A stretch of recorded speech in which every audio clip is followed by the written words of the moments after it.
So welcome everybody. This is Resilient Makers Stories. In this chat series, we're going to be asking, how do we cultivate a resilient and responsive distributed design community? From today, August 23rd through October, Fab Lab Barcelona, as a partner of the Reservist project, is hosting a weekly, online chat series where guests share their personal experiences of responding to moments of crisis. The aim is to collaboratively work on a shared vision, align values, and develop best practices.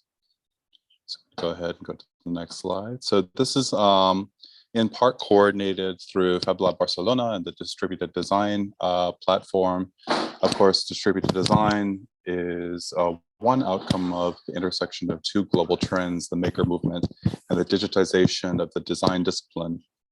Also coming out of that distributed design platform is the book Viral Design, which was named after a paper also included in that book by Enrico Bassi, in which Enrico argued that all situations that occur on a global scale that are not met with effective responses in the industrial production system could be approached from the way that we have seen distributed mobilization in the COVID-19 crisis. They could be the next testing ground for a synchronized international response from a global network.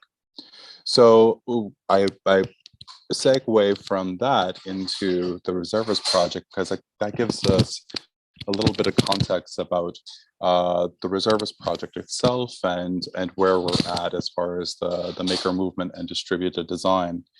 So the Reservist project, the aim of it is to repurpose manufacturing lines for providing medical and other products and services in the case of spiking demand times. The approach is to set up so-called reservist cells that in times of crises can be activated within 48 hours to switch to produce the necessary products and services. So this chat series is actually facilitated by me. I'm Jean-Luc Purit. Even though this is, we're doing this at 4 p.m. Barcelona time, I'm actually here. It's the morning in Boston, where I'm at the South End Technology Center in Fab Lab Boston. I'm a graduate of the Master in Design for Emergent Futures and currently researcher in residency for the program. So happy to contribute this. But also coming out of the Master in Design for Emergent Futures is the Atlas of Weak Signals.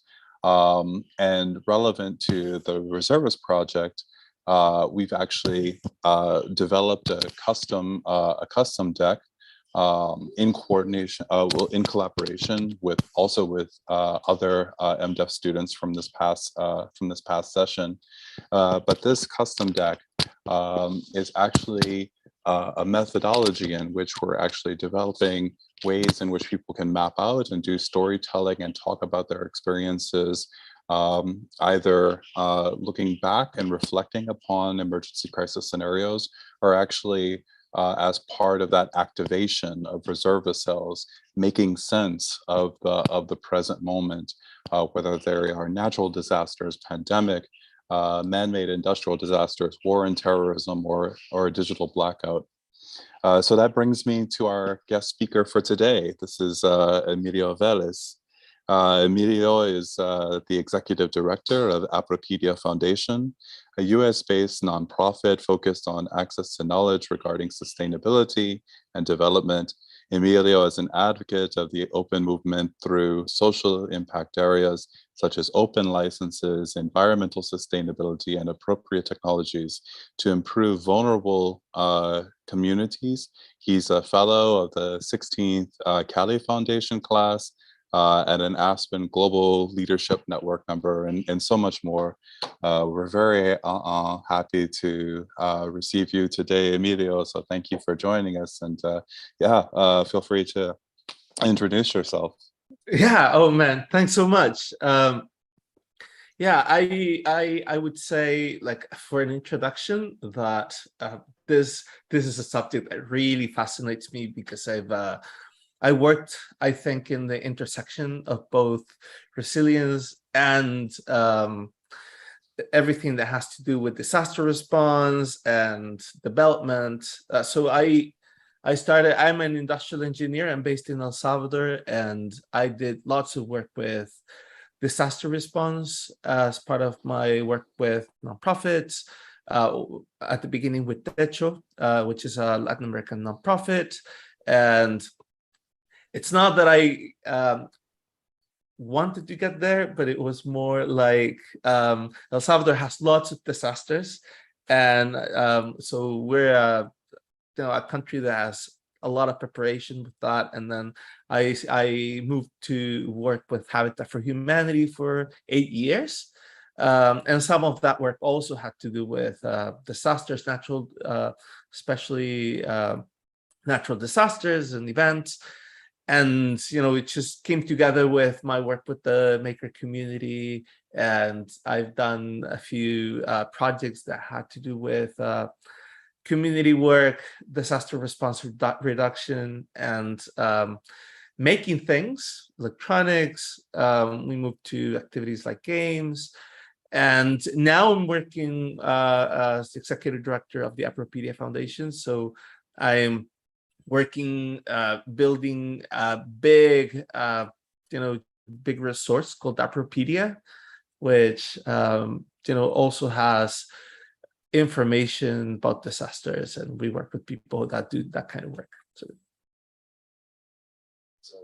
Awesome. So the structure of the conversation is that we're actually going to be walking through some of the things that we do using the Atlas of Weak Signals custom deck. And so how we start is we actually start by asking about lived experiences within emergency crisis scenarios. And of course, with your background as well, I don't need to tell you that, like, oh, pick one card. Like, no, it's we deal with pandemics, and we deal with like digital blackout and war and terrorism at the same time. Natural disasters come in. So talk about some of your experiences within these scenarios, and also if there's intersections that you've noticed, tell us about that as well. Yeah, so I think this is a good segue for the short presentation that I have, just to show you like how it looks like in El Salvador. And my first experience was in 2009 with natural disaster called the Ida storm, where lots of people lost their homes, and there were many things happening at the same time. I think it was very overwhelming, and just as years pass, I think it's getting more and more common in different parts of the world that in a very short amount of time, you just get overwhelmed by water or by floodings, etc. So yeah, I would say I have a list of things that I want to go through, like in 3-4 minutes. The first one is the setting and how we as humans react to the setting, right? So one concept that's always repeated in disaster response is that it is called a disaster only when there are humans involved. If not, they're just events, right? So natural event is different from a natural disaster in the sense that human life is at the center. And so that's at the first very like at face value, it's very connected to human-centered design, right? So that is one. How can we think of humans in a setting that are being affected by any disaster, be it a natural one or chemical or pandemic, etc., right? So that's one. And then the second one is between the rigid and the flexible, because we did lots of work with electronic design and lots of like design rules that were already established there. And then some of the work that was done by the community that was around us was very flexible, as in, oh, but you can do this or you can do that. Like, oh, there's this electronics have to be super small. No, but how about if you make it big? So there was like a because we were so naive when we were doing all this work, I think we had the opportunity to just move around different concepts. then between the preparedness and improvisation. So this year comes from two different events. One is like a makeathon that we did in Pasto in Colombia, where we had students just map out the problems in their community with the big volcano called Galeras. And then on the right, it's a card game that we created based on all these experiences. That if you see on the top, there's like lots of household items that people could use to choose. And we call that the homemade disaster kit. This is a version that we published with Public Lab, and they distributed it in the United States. And it has all these items, and the goal of the game is having some scenarios and having people think how to use any household item as an emergency kit, right? So, and then the difference between experts and non-experts, those were some of the intersections that we had. There's always the idea that makers, let's just get together a bunch of makers and build things. But I think we learned the most of our designs from people who were naive, who were non-experts, and they would tell us about their setting, about their community, about what they needed specifically. And many of those outcomes had to do with just saying, hey, let's just not build electronics, let's just do games, or let's do this. Or so yeah, I think this is one of the most important, and I think the issue of participation has to do with how both groups are influenced by each other. And then finally, how we see people in terms of data, whether we see them as data points or if we find meaning in the data that we're obtaining, right? So those are the main ideas and intersections that I wanted to bring. So I don't know if that, at least it helps set a space for more conversation. I don't know if it answers the question that you had, but yeah. No, actually, it really it's a nice segue to sort of like the next the next section of the conversation, which is around how do we, sort of the story, going from the story of self and lived experiences within the emergency crisis to the story of us, thinking about sort of the community that you're building around disaster response. And I really like some of those examples that you have of like going from like the house, like the household level into the community level, and kind of like building out access. So just thinking about some of those things, and we can probably take a little bit more time on this one, but like, how do we go from like the household level into forming relationships? Say, for instance, what we're doing with the Reservist project, which is like forming those relationships with manufacturer pipelines. Yeah, so I think there's lots of experience to be gained generally from international development. And one of the things that I would say is important is that this is ongoing work that takes lots of time. First, like usually when you think about resilience, there are levels, right, of resilience. So there has to be individual resilience, and then you can build community resilience or family resilience in the community. So if you, for example, are working with a community where, for example, in the US, where families split together, like usually people turn 18 and then they leave home. And so, yeah, I mean, there are social dynamics, right, that you have to start thinking about. So you become some sort of ethnographer in a way. At the beginning, you have to think about what are the settings. And I feel that sometimes we as makers do not like doing that because it's a lot of, human side conversation, etc. So one example is at one of the Fab events, I think it's Fab 13, it was in Santiago, we had the opportunity to do a workshop on resilience, and we brought a bunch of makers one day. So it was a 2-day event, but the first day was the boring one because we brought in ladies from a community that was having some issues with environmental factors, etc. So we brought them and we led a starting conversation.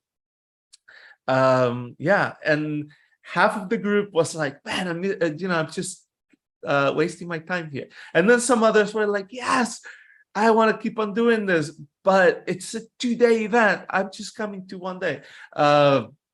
So yeah, and it requires a time to sit down, to ask questions, to listen, gain insights from that. And then, so from that experience, the second day was super cool. We did some maps and we ended up doing basically monitoring of the metro system. So yeah, I cannot discuss the mechanics of how we did it. But yeah, we used some random generated numbers. A colleague of ours did that work. And then we started just analyzing how people moved in the city with using metro data. And then, just thinking about that and then trying to how to explain it, how to validate that knowledge, right? So that is one example. Another one is the one that I was showing in this image here.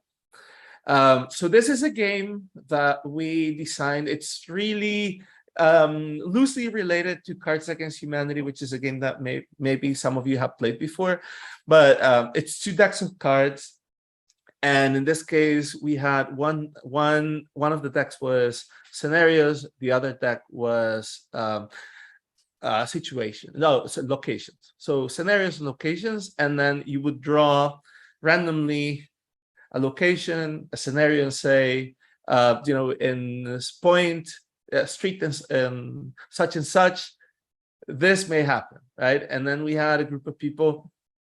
This is a community at the heart of San Salvador, which is known for being quite dangerous. And, we had some trouble going in and doing these workshops and everything, gaining their trust. So we were like, well, asking questions about social violence and disasters, etc., might be a little worrisome for them because they're very careful about their space. But having a game and just asking the questions randomly was a very good way to open up the space. And then they were laughing because some of the questions were absurd. Like, in this place, you can sit down and read a book. And people would be like, no, of course not. And then they would raise their hands and say yes or no. And we would use the indicators, like right there's the D8, right? D8, and then another set of letters for the location. And then we created in real time this. This is a map, just finding what are like the heat zones of uncomfort in terms of natural disasters, social violence. And then, yeah, it was easy for us to ask those questions, but we thought it was important to bring that back, right? So that I think is important. Yeah, just to close down, I think it's important because in many cases, I've been to many communities, and one of the things that I hear the most, and I've heard many times, is yes, there were people who came, 3-5 years ago. They did this work. They gathered all this data. We gave them everything that we had. And then they did some work. We don't know what it was. And then they left. Right? So with this activity, what we wanted to do is to create the feedback loop in real time. So we would input, everything on a spreadsheet, then create the map, and then give it back to them. And then say, this is what we found. What do you think, right? So it really helped us because we gained lots of insights from them, as in, oh yeah, it's true, but this point is real, but it's because A, B, and C. And that is something that we wouldn't have gotten if we didn't ask, right? So that's one. Then they feel empowered. They learn how to create narratives from data, from the work that experts are doing, right? So yeah, I think it's important to listen, to do the work, and then to bring it back, validate it, right? So, and as we work on that loop, then we can gain the trust of people in the communities and continue doing better work. And I think that's important as we become part of the community, right? The makers become part of the community and do work with them, etc. Yeah. Yeah, I really like how you're kind of navigating the intersection and sort of those tensions between maker movement and then uh, well, actually, like creating access for the maker movement for community members that might, you know, have those types of attitudes in which they see people come in, airdrop some sort of technocratic solution, and then there's the relationship is gone. And I think that what we're getting at in the second section is like how do we maintain those relationships? How do we make sure that there is like some equity in what we're doing, and we're assuring that there is like a level of co-creation and collaboration. Definitely, like you know, I know some of your background with like Habitat for Humanity and everything, and I just kind of wanted to dig in, like, what was it for you personally? Like, what was it to develop that sense of creating equity and fostering those relationships between makers and community members? Um, I think it has to do a little bit with the fact that when you come and do work in a community and you're doing innovation, like innovation is very focused on failing a lot, right? And when you're working with communities and there are real problems, there's little space for that, right? So that is one thing.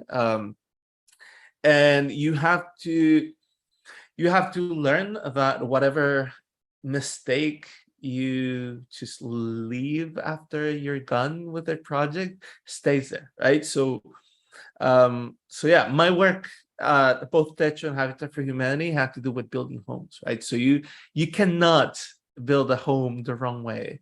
And I you know, like in the case of emergency homes, I was left, like, as a personal experience, you know, you come in after a natural disaster, you build something, but you did something wrong, and you know that this error is going to stay with them for months or years, right?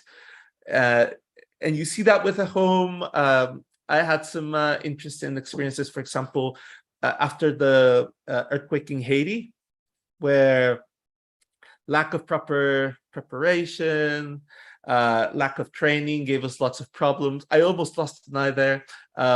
So, you know, like, you know that there are big stakes greater than you can have at a more, yeah, I don't know, like an easier space, like a maker space, where you can just burn something and say, well, you know, it's okay. Let's just get another one, right? It's like, it's money, but we can do it, but it's all prototyping, etc. But in this case, you have to move towards working with people. And then another thing is that sometimes you can build the best solution you can think of, but people in communities may not be interested in them, right? So that is something that you have to be prepared for. And your design process, if it's not accompanied with community members and with the leadership of the community, etc., you might find yourself being just a person or a group with the best ideas out there, but nobody's going to use them. And yeah, and so there's a story, for example, connected to building homes. I had a friend went this trip to build homes. They donated a house, worked 2 days for that, and then they left, came back a year later, and then the homeowner had put the house apart, like every piece of wood. And he had a shack before, so he used the pieces of wood to build like a little entrance. And he's like, it's my home, I can do whatever I want. And yeah, and she came with the donors, and they were appalled by looking at that. And yeah, you might find yourself giving some sort of electronic or some sort of let's bring a 3D printer because this is going to change the way they're going to do things. And then they're going to take it apart, or, oh, we let the kids use it and they broke it and we never fixed it, right? So that kind of thing will be happening if you start bringing in makers, creating solutions. So yeah, what you have to build is the capacity for critical thinking, for solutions, creating them, and then validating for over an extended period of time. That usually makers, we don't have the time for that, right? There's only so much time and money to do it. So we have to do the best that we can. So Yeah, definitely, and it challenges a little bit about like what we're talking about with the Reservist project, because it's maker cells being activated within 48 hours. And what you're talking about is an extended period of time, perhaps before the emergency, of trust building and relationship building, and knowing what the needs and priorities are of the community before an emergency hits. So yeah, that's what I'm hearing a lot.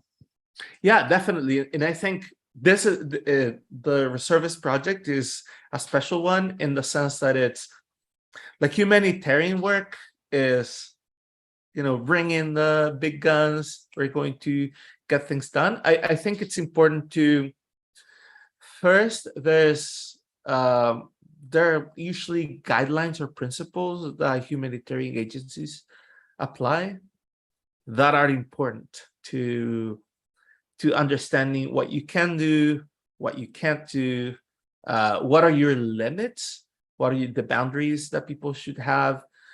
So that's one. The other is there are periods of grief that people are experiencing, and that also puts them, in a very vulnerable situation, right? So we're humans, and we have to start with the human side, and then we bring in technology or any type of solution. How do we, come in, do the work, let people understand that it is for them, that we're in there, like in terms of the logistics, how the collaboration works. For example, makers come and operate in a community or in an area or with a neighborhood, and then how people can contribute to that, be a part of it in areas that are not specifically technological but are supportive, like feeding the people who are there, doing the work. Like, I'm going to be here with a 3D printer doing face shields, but who's going to feed me? We can have people from the community helping you, or you can stay with them, or depends, right, on the type of situation, or who are we going to train? How's the training going to happen? What happens if people that you are training to do the work get frustrated because they don't understand well? What kinds of actions will be taking for all these things to happen? So yeah, there are lots of questions to ask, because in the end, for me, a failure, like I believe a failure point is frustration from either party, right? Like, it may happen from the side of the makers, as in people are not listening to us because they're not using whatever we gave them for, what we asked them to do. And I've experienced that, like, hey, we're leaving these devices for you to gather data, and then we come a month later and it's inside of a bag. Oh, we haven't touched it because we weren't sure. And that creates some frustration, right? Or it can create frustration from people in the community saying, these guys have come, they're taking up space, we don't understand what they're doing, even if it's valuable. But if some people don't understand that, it may create some reactions. So all of these things have to be, it's all about creating those human relationships. And so if I may mention, with people from Public Lab, which is an organization in the US that's very focused on community science, a group of people, we came together and we wrote a list of disaster response principles that were based on the Occupy movement at the time, and I think something called the ring theory, which is like, how you respond in rings. Who can you, just vent to outside of the ring, not inside of the ring, like that kind of thing. And, doing the emotional support. And we brought in some concepts related to technology. So I may be able to share that if I can find it. Let me see. Yeah, and if not, yes, I have it here. And if possible, I would love to share that with everyone. If Yeah, we can please do do. that. Yeah, so I'll just put it here, and I'll share my screen because I think it's very relevant to what you're saying. So yeah, this is all work facilitated by Public Lab. We put it on our Wikipedia. But yeah, the principles is first ask and listen. So yeah, it's very human. It's very focused on what's happening with the communities, etc. And then the second one is about distributing power. And I see that as very valuable because as technologists, we do hold lots of power, right? There's the power of knowledge. There's the power that elicits from knowing how to do the things. This isn't working. I can fix it. I'll do it, and making decisions based on that. And then strategic collaborations, especially because networks of makers are not necessarily part of a bigger organization. And there are other people coming in. So how do you work horizontally with others? So we had a little discussion about, there are big organizations like the Red Cross that might come in and you don't want to work with them, but you have to. You want to be free and you want to do your own thing, but you also need to, so yeah, it's important to create all these dynamics. Then seeking appropriate solutions, which is the one that I really like, about thinking how to scale down the technology, make it easier, make it accessible, and both, yeah, so solutions and technology, both appropriate to the setting, etc. So yeah, those are the five, and I'll share the link with you, and you can share with the rest. Yeah. Awesome. That's really an important resource there. I wanted to go from, we started with the lived experience. We talked about how to build community. But then, this section, I relate to it in terms of, I title it sort of story of land. And I think it's something that you sort of alluded to earlier, in that you're saying that when we're talking about natural disasters, we're talking about things that happen to humans. And when it's like everything else that's not human, we're talking about natural events. And so there's kind of, when that kind of triggers for me that, when we're talking about unexpected events, usually that's kind of a factor of perhaps like human-based design, or perhaps like even the top-down solutions of like, okay, this is how we're going to deal with digital blackout or war and terrorism, but like not thinking about like local context or non-human context. So can you talk a little bit about those unexpected elements within emergency crisis scenarios? Oh man, yeah. So that definitely rings a bell with the concept of territory. And so first of all, the people who are coming in doing some sort of intervention, we're disrupting a space that's not ours, right? It's coming into a new dynamics, adapting to the circumstances that people have at the moment. So that's one. Unless it's makers in their own neighborhood, but that's something that may, for example, work in areas like metropolitan areas where there's big groups of makers. I think in the case of COVID, I would say the example that pops up in my head is Madrid, where there were like lots of makers, and maybe Barcelona, and all of them come together, and there's like this community sense, and the guy with the taxi that was bringing the stuff for free, etc. But as we move to different scenarios, like let's do it in Ukraine, like makers building things and then shipping, etc. Or let's move to a rural community where something has happened and we have to do work. Then we're disrupting, right? We're not part of that community. So that's one. And there's a strong relationship between humans and land. There's the concept of I don't know how you say it in English, like territorial defense or defense of the territory. And you might know more about that than me for sure, right? Because the like Indian population have the sense of the land since hundreds of years far back, etc. So I think it's important for us as makers to think about those concepts and how, for example, people who are in refugee camps, how they are dealing with the sense of territory, etc., and how can technology help them. So there's an interesting example.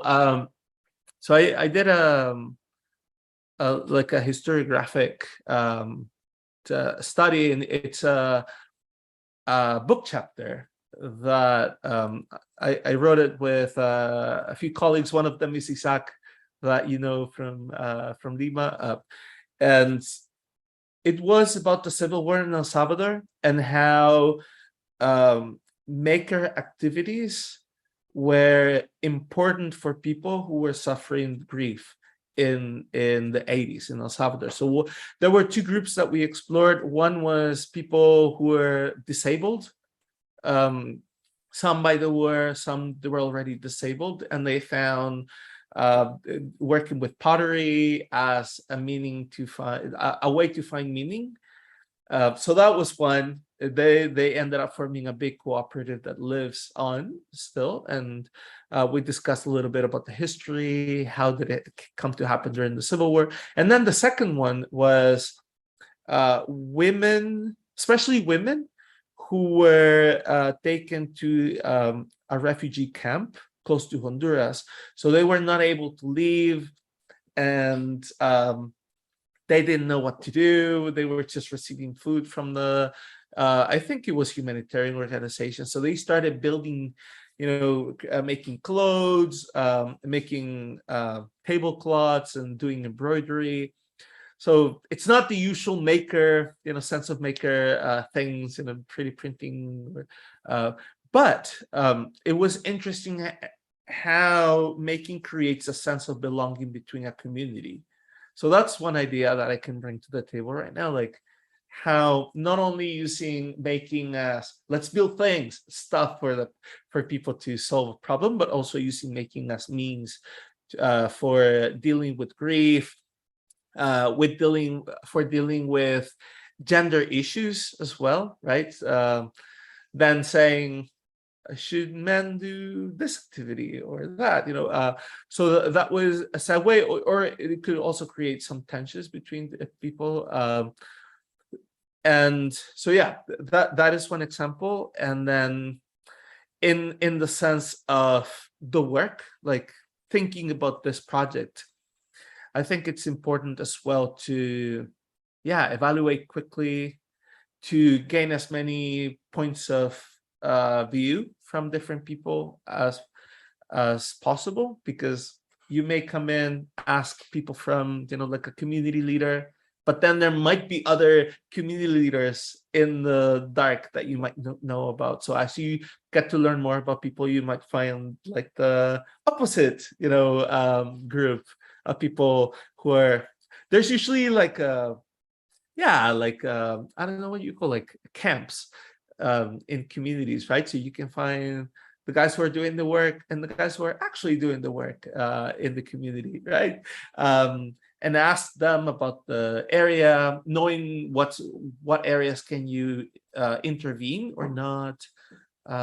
So yeah, I think the sense of the land and the scenario, where the setting where you're at is so important, because that can give you like that gives you everything, right? So I don't know if that answers, or if there's anything else that No, I think that's like I mean, there's like a lot that I could, and I don't want it to be like, I mean, we want it to be the conversation, but I don't want it to be like, oh yeah, me.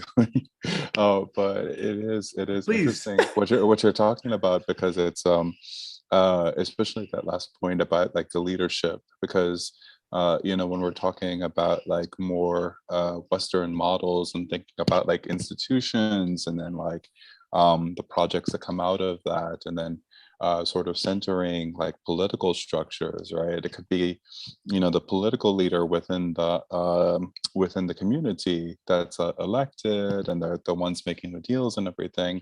But then, as you're saying, there are what kind of come up in my head was traditional knowledge keepers that are the ones that are always going out and doing things with community, making sure that the culture is intact.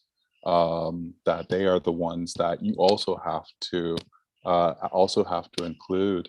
Um, One of the things also, when you're talking about like indigenous communities, we had I had a separate talk series, but this was included of an activist out in Wyoming, who said that indigenous peoples, we are the voice of the land that we're from.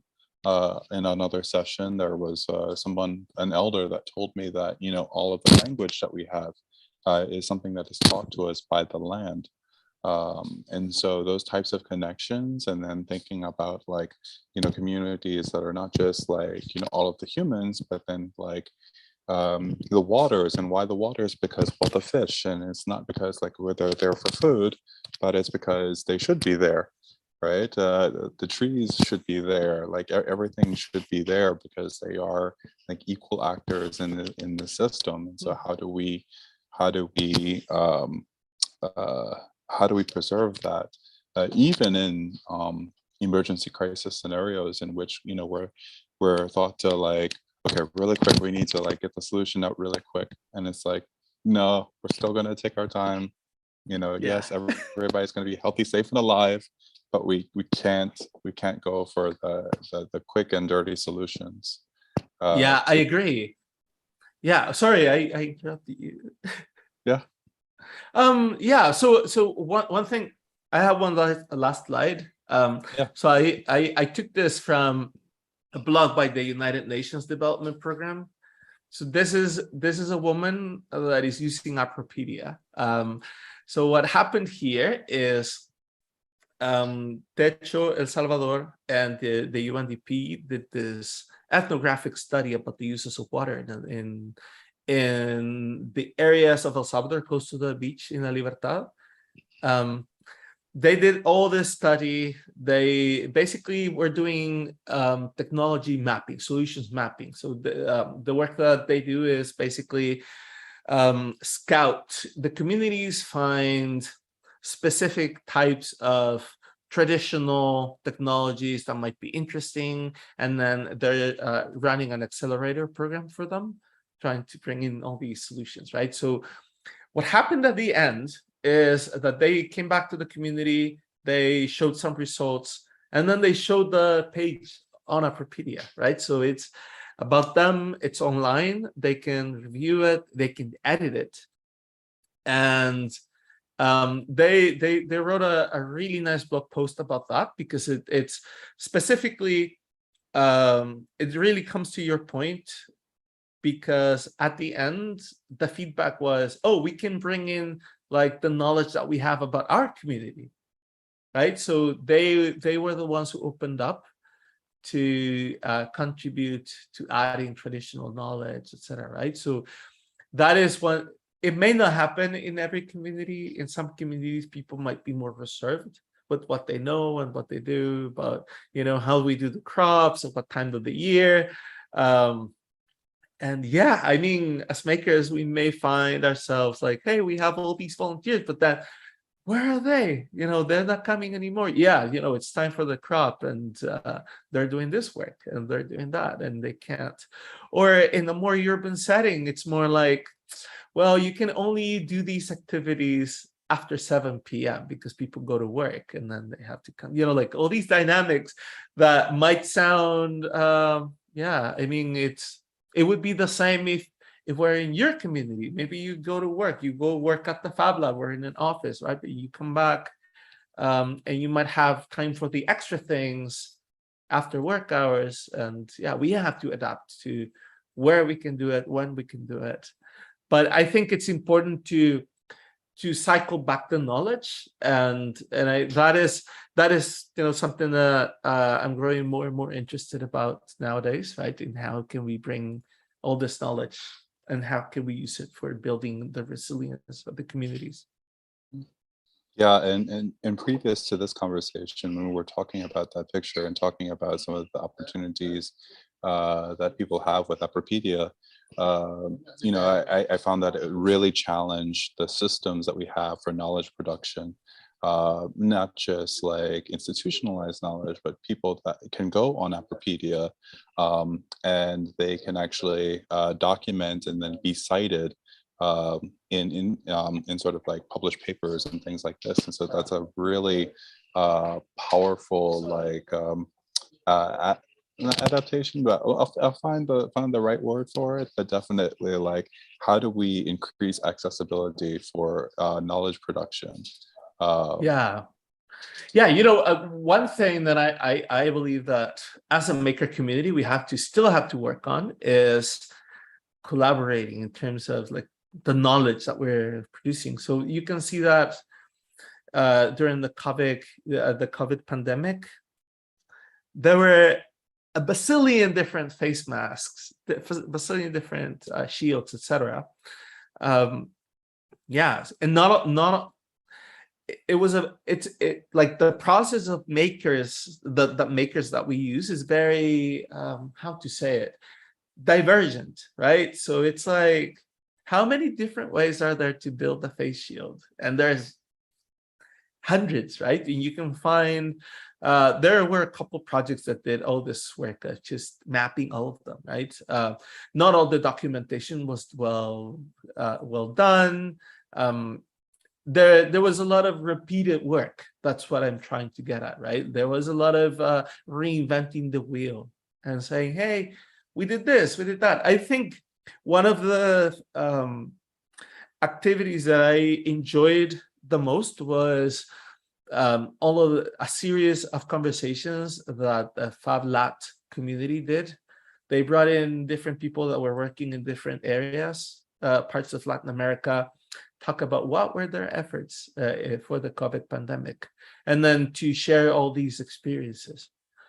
Those spaces are so important in case of emergencies, because there has to, we still have to find ways of collaborating that are more effective. So examples can be creating the solutions beforehand, and then testing them with communities. In terms of, for example, disaster response or relief, there's lots of drills. This is how you do this. So it's more like, these are the solutions made by makers in case of this disaster. And here's a kit, and here's how you use it. So that is one. The other is, how do we, this didn't work, we need help. And encouraging the collaboration. How does this knowledge move back and forth? And we come to a better solution, we develop, etc. Instead of, hey, we have 50 makers, let's just make 50 different designs, which is good. I mean, it's divergent, but we have to go back to, so that, having a decentralized network is good and bad in different ways, right? So we have to find the best way to do it. And then finally, the documentation, right? How can we build documentation that's easily accessible, that for things like good licensing is not in the way of creating a solution. And it's less of, people in this country created this solution, which is really good. Here's a photo of it. Where's the documentation? I don't know, but I know how it works, but I have to rebuild it. Like basically doing a reverse engineering to all the work that we find interesting, but rather having spaces. So more technical part of it, of the collaboration that has to go on when all of these events occur. Yeah, it's I'm like, my mind keeps jogging back to, you were talking about like there are hundreds of different face masks out there. And earlier in the pandemic, I remember seeing pictures of communities that were actually using banana leaves as face mask. And I thought that, okay, here's something that is adaptation, it's local materials, it's this is what people do, you know and from like a Western like perspective and gaze, like it's like, okay, oh, look, here's some poor people putting banana leaves over themselves, like we should really like give them the face mask that we're making or something. It's not like that, right? And then after that, like not necessarily like within the same sequence, but just after that, there is some institutionalized source that says, oh, by the way, we have this new biotextile like based on banana leaves. And it's like, wait, so because this community does it and it has like, National Geographic type of pictures or whatever, like, oh, poor community here, but then here's institutionalized knowledge actually working with same material, but like, now that has like some kind of accreditation, some credentials Yeah. And to money. it, right?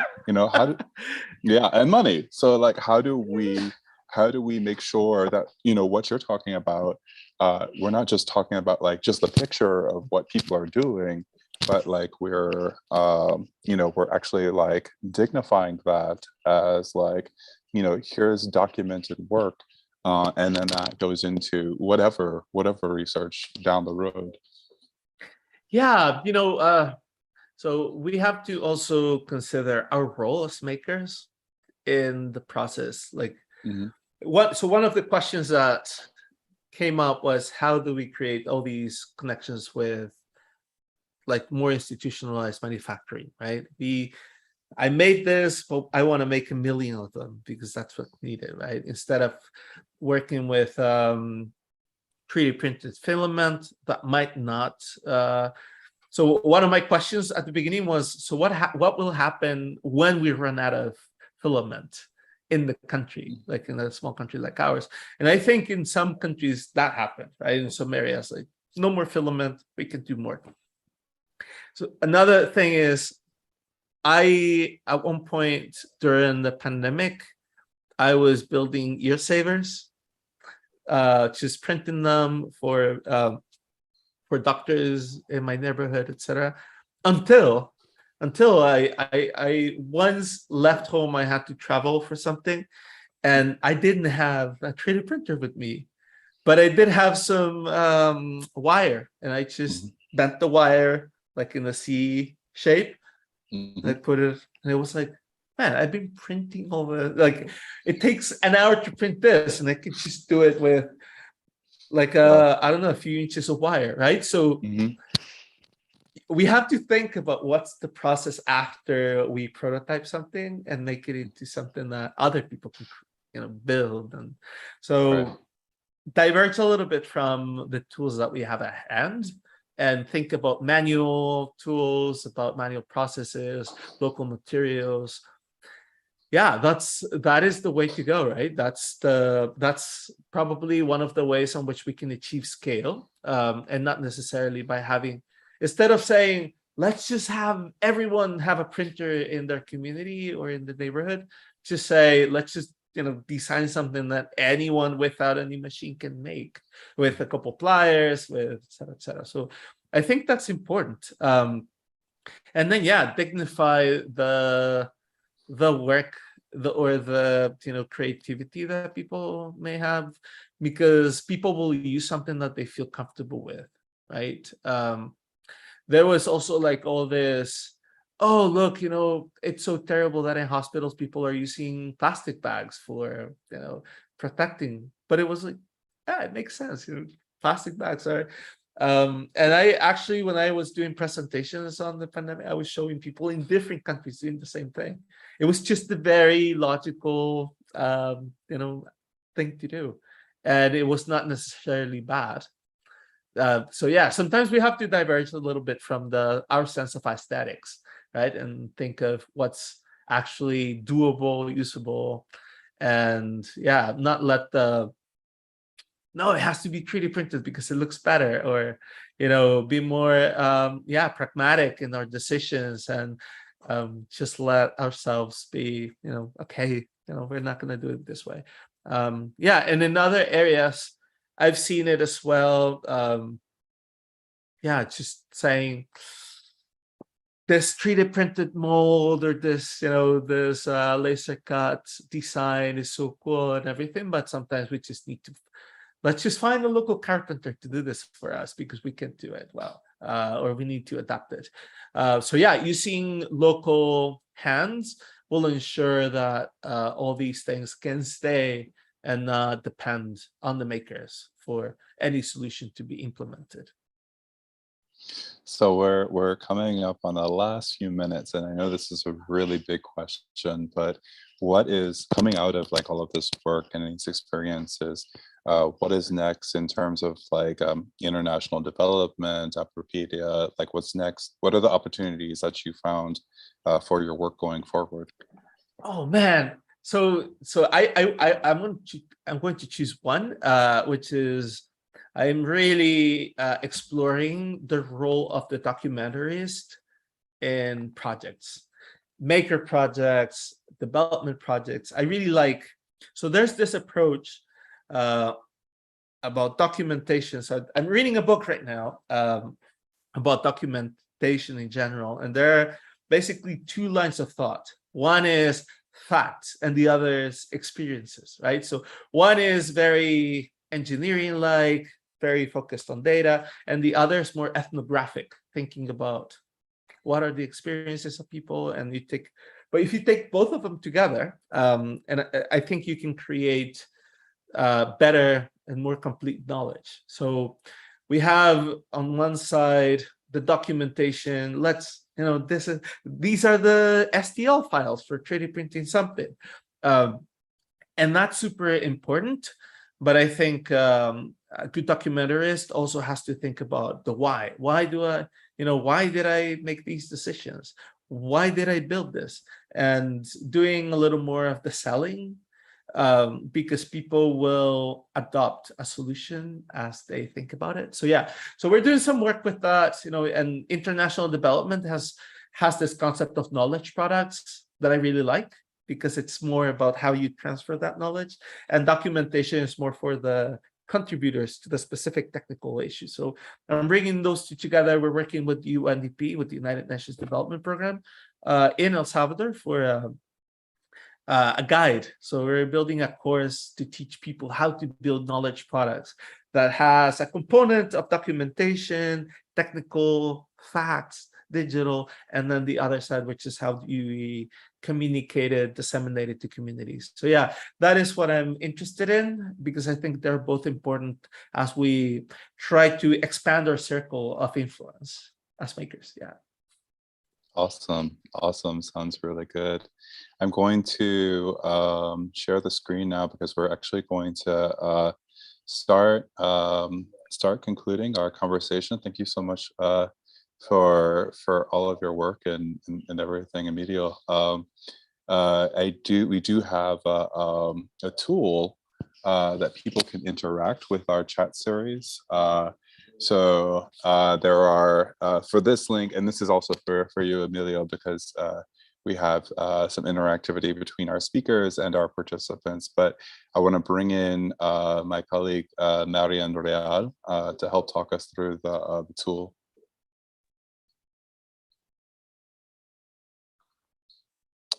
And let me just make sure.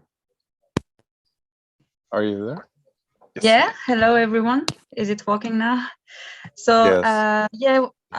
Okay, so we have decided for this series of talk, Resilient Maker Stories, to use Miro boards to also not just listen the conversation, but also have some interaction online and to think afterwards.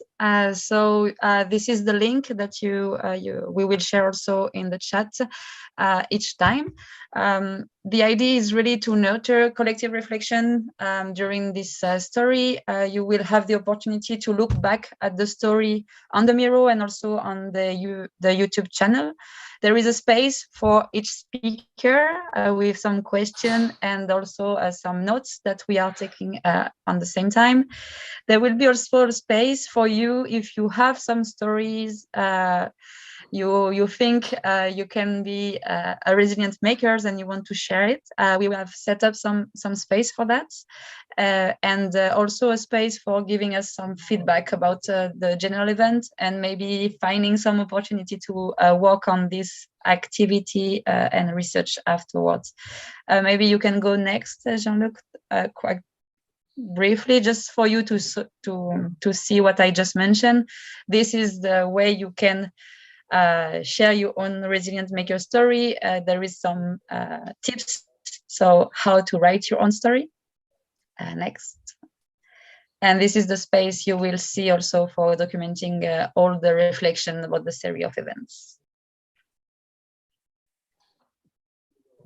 And hopefully at the end of this series, we will have a lot of different story to share, and having this different story linked to different type of crisis. And we would love to have this kind of map at the end that will be also integrated into an infographic book that is produced by the Reservist project. Awesome. Yes, and as Mariam reminded us, this is a weekly series. So next week we'll be talking with Lemuel Clark Archie Velasco from the Philippines Fab Lab Network. So it'll be the same time this week, Barcelona time 4 p.m., Boston time for me 10 a.m. Emilio, if you want to watch it as well, 8 a.m. El Salvador time. But anyway, thank you all so much. Thank you once again to Emilio. Big hugs from Boston and Barcelona. And yeah, really appreciative for everybody's time today. Take care. Ciao.